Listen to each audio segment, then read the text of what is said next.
Hai semuanya, Shalom Aleichem, damai sejahtera menyertai kita sekalian. Pada video ini saya akan bahas mengenai persepuluhan dalam iman kekristenan yang belakangan ini membuat kebingungan banyak orang Kristen.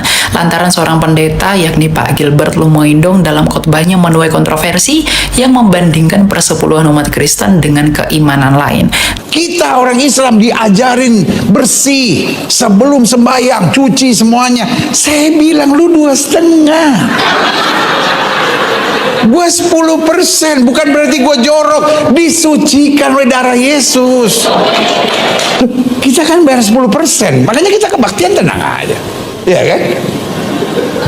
Paling berdiri nyanyi tempat santai, ya kan? Tapi kok 2,5, setengah mati.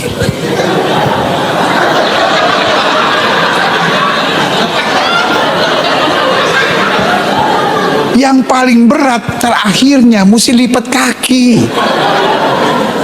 Nggak semua orang bisa, ya kan? Kaki mesti dilipat, ayah. Tapi ya udahlah 2,5. Yang enak aja, amin. Persembahan 2,5%.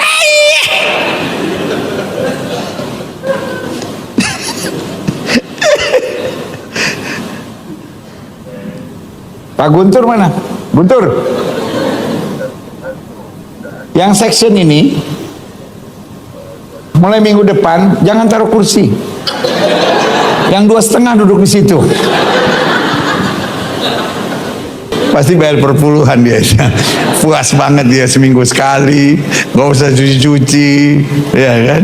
Gak usah bergerak-bergerak. Nah, di pengetahuan saya gitu, umat muslim di situnya yang agak lebih gampang gitu, 2,5%.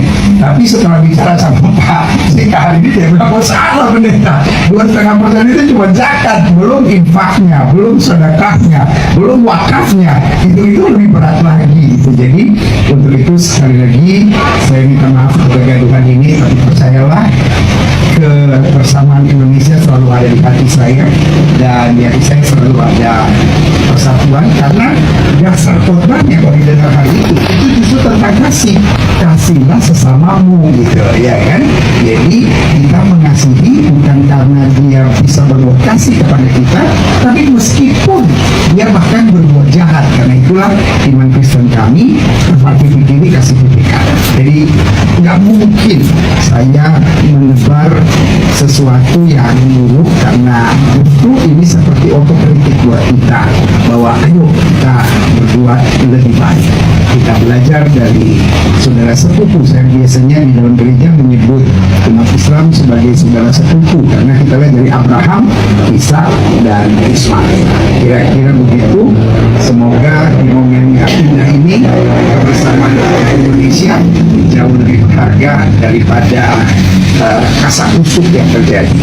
Dan untuk itu kalau berkenan, saya pegang tangan Pak Mika, saya cium tangan ini sebagai tanda kepada umat muslim saya mohon maaf. Nah, apakah persepuluhan masih berlaku atau tidak dalam iman kekristenan? Mari kita bahas. Sebelum kita sampai kepada kesimpulan berlaku atau tidaknya persepuluhan di gereja Tuhan masa kini, kita perlu mengetahui apa itu persepuluhan. Jikalau kita kembali ke latar belakang perjanjian lama secara khusus dalam Tauratnya Musa, kita akan menemukan kenyataan bahwa di masa perjanjian lama ada 12 suku bangsa Israel yang dipilih Tuhan. Dan masing-masing suku tentu mendapat tanah pusaka atau tanah warisan dari Tuhan. Tetapi ada satu suku yang dikecualikan yang tidak mendapatkan tanah pusaka, yaitu suku Lewi, karena Tuhan secara khusus memilih suku Lewi untuk menjadi pelayan di Bait Allah. Sehingga masing-masing suku harus memberi 10% kepada suku Lewi yang tidak mendapat tanah pusaka, agar mereka dapat hidup dari 10% tersebut yang disetor masing-masing suku kepada Lewi. Jadi secara singkat kita dapat mengetahui bahwa persepuluhan itu merupakan persembahan yang diberikan untuk menghidupi suku Lewi yang tidak dapat bekerja dan juga tidak memiliki tanah pusaka. Oke? Dan jikalau kita maju ke masa perjanjian baru, kita tidak akan menemui bahwa Tuhan Yesus meniadakan atau bahkan menghapuskan persepuluhan. Tapi hal yang terpenting yang perlu kita ketahui adalah persepuluhan itu diberikan bagi keimamatan Lewi. Itu adalah imam perjanjian lama. Sedangkan perjanjian baru kita tidak lagi dipimpin oleh keimamatan Lewi, melainkan menurut penulis surat Ibrani kita telah dipimpin oleh keimamatan Kristus dari jalur Melkisedek. Jadi imam perjanjian baru yaitu Yesus Kristus dari jalur Melkisedek tidak lagi membutuhkan persepuluhan. Nah, merujuk dari penjabaran tersebut, apakah persepuluhan masih berlaku?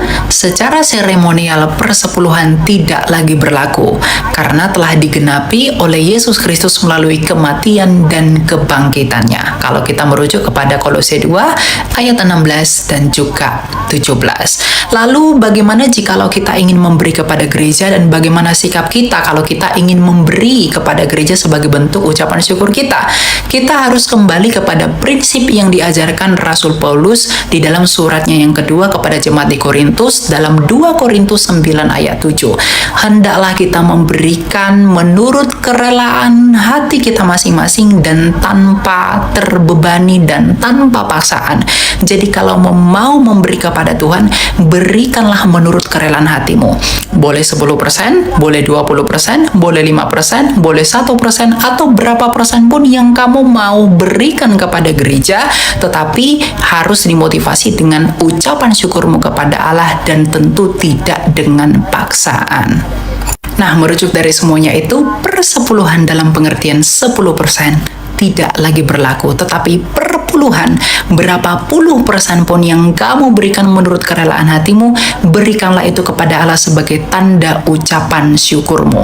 Karena syukur kita kepada Allah tidak pernah diukur dengan nominal 10% dari segala yang kita miliki, tetapi tentang bagaimana kita mengasihi Allah dengan segenap hati, pikiran, dan akal budi kita. Dan jangan lupa, jangan terlalu bangga memberi 10% kepada gereja, tetapi orang yang membutuh tumpangan, butuh makanan, dan orang yang kehausan tidak kamu pedulikan. Karena bagaimana mungkin kamu mengasihi Allah yang tidak kelihatan, tapi kamu mengabaikan manusia yang kelaparan yang ada di sekelilingmu. Jadi kasihilah Allah sebagaimana engkau juga perlu mengasihi sesamamu manusia. Itulah yang terpenting.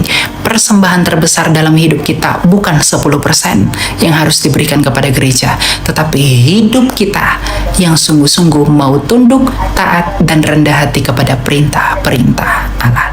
Tuhan memberkati, dan jangan lupa untuk tetap selalu berjalan di dalam perintah-perintah Kristus. Bye-bye. Thank you for the happiest year of my life.